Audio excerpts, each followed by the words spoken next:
So, today we're going to talk about the 18th century of Russia.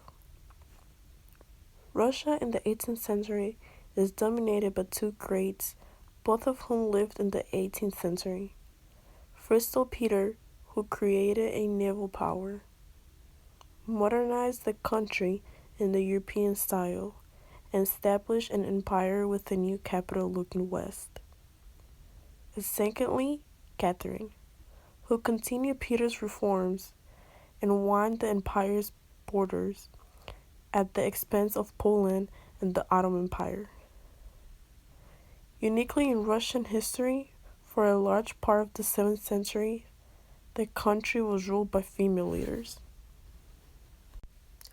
In 1707, King Charles XII of Sweden invaded Russia from Sweden hoping to capture Moscow. However, the harsh winter and Peter's appliance of the scorched earth put an end to this plan. The army headed to Ukraine to recover. This plan was hampered in September 1808, when the Russians captured Swedish supplies and reinforcements at the Battle of Lesnaya in modern-day Belarus. In October 1808, Hetman Ivan Mazepa requested more troops for Russia to defend his hetmanate, and when Peter the Great refused, Mazepa and a group of loyal men rebelled and switched sides to the Swedish, annoyed by what he saw as a snub by Russia after the Cossacks had fought in Peter's war in Baltic. In 1709, the Swedish and Russian armies met in the battle in Poltava in modern-day Ukraine, where Russia won a decisive battle. The Battle of Poltava turned the tide of the war to benefit of Russia. In 1711, the Russian army was surrounded by the Ottomans, and Peter had no option but to sue for peace. The Sultan Treaty of the Perth forced Russia to give up Azov and demolish other fortresses in the surrounding areas. Peter the Great has gone down in history as a Tsar reformer who modernized and westernized Russia. His first reforms were connected with military matters. In 1708, an edict was passed which divided the country into 8 governorates.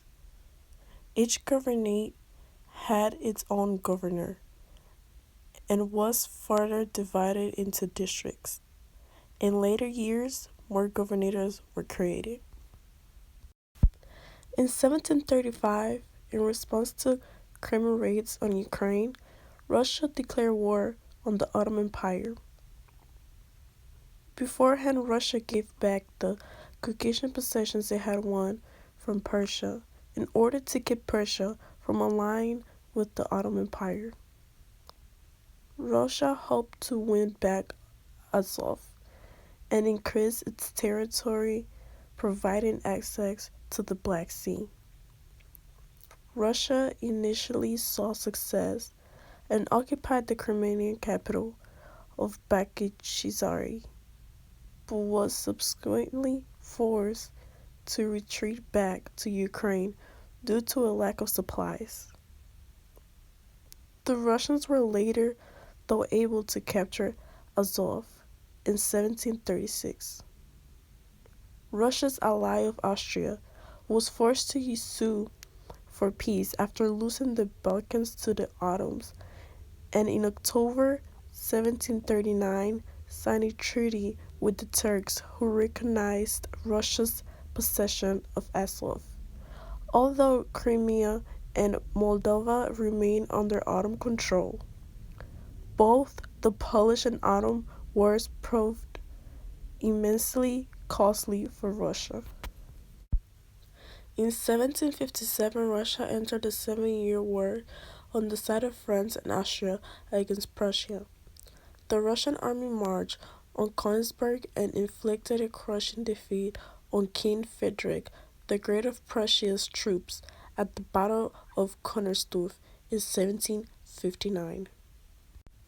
Catherine II has gone down in history as Catherine the Great and as the most enlightened of rulers of Russia, whose reign is seen as the golden age as the empire grew in size, population, and influence. And with this, we conclude our podcast.